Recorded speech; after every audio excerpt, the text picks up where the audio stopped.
Hanumantha ಚಲವಾದಿಯವರ ಸಾರಥ್ಯದಲ್ಲಿ ಭೀಮಧ್ವನಿ news 7.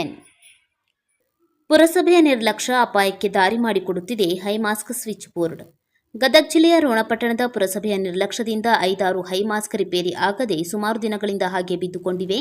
Ron taluk ದಂಡಾಧಿಕಾರಿ ಕಚೇರಿ ಮುಂದೆ switch board ಕೆಳಗೆ ಬಿದ್ದಿರುವುದರಿಂದ ಯಾರಿಗಾದರೂ ತೊಂದರೆ ಸಂಭವಿಸಬಹುದು ಎಂಬ ಪರಿಜ್ಞಾನವೂ ಕೂಡ ಅಧಿಕಾರಿಗಳಿಗೆ ಇಲ್ಲದಂತಾಗಿದೆ. ಏನಾದರೂ ಒಂದು ನೆಪ ಹೇಳಿ ಜಾರಿಕೊಳ್ಳುತ್ತಿರುವ ಅಧಿಕಾರಿಗಳು ಊರಿನ ಅಭಿವೃದ್ಧಿಯ ಬಗ್ಗೆ ಸ್ವಲ್ಪ ಕಾಳಜಿ ವಹಿಸದ ಸಿಬ್ಬಂದಿಗಳು ಮತ್ತು ಅಧಿಕಾರಿಗಳಿಗೆ ಶಾಸಕರು ಕಡಿವಾಣ ಹಾಕಬೇಕು. ಮುಗ್ಧ ಮನಸ್ಸಿನ ಮುಖ್ಯ ಅಧಿಕಾರಿಗಳ ಮಾತಿಗೆ ಇಲ್ಲಿ ಕಿಮ್ಮತ್ತು ಇಲ್ಲದಂತಾಗಿದೆ. ಪುರಸಭೆ ಮುಖ್ಯ ಅಧಿಕಾರಿಗಳೇ ಸಿಬ್ಬಂದಿಗಳಿಗೆ ಬಿಸಿ ಮುಟ್ಟಿಸದೆ ಹೋದರೆ ನೀವು ಕುಳಿತುಕೊಂಡಿರುವ ಕುರ್ಚಿಗೂ ಕಿಮ್ಮತ್ತು ಇಲ್ಲದಂತಾಗುತ್ತದೆ. ಆದಷ್ಟು ಬೇಗನೆ ಊರಿನ ಅಭಿವೃದ್ಧಿ ಕಡೆಗೆ ಗಮನ ಕೊಡಬೇಕೆಂದು ಸಾರ್ವಜನಿಕರ ಆಶಯವಾಗಿದೆ. ಈ ವರದಿ ಕಂಡ ಮೇಲಾದರೂ ಅಧಿಕಾರಿಗಳು ಮತ್ತು ಸಿಬ್ಬಂದಿಗಳು ಎಚ್ಚೆತ್ತುಕೊಳ್ತಾರಾ? ಕಾದು ನೋಡಬೇಕಿದೆ. ಭೀಮಧ್ವನಿ ನ್ಯೂಸ್ 7.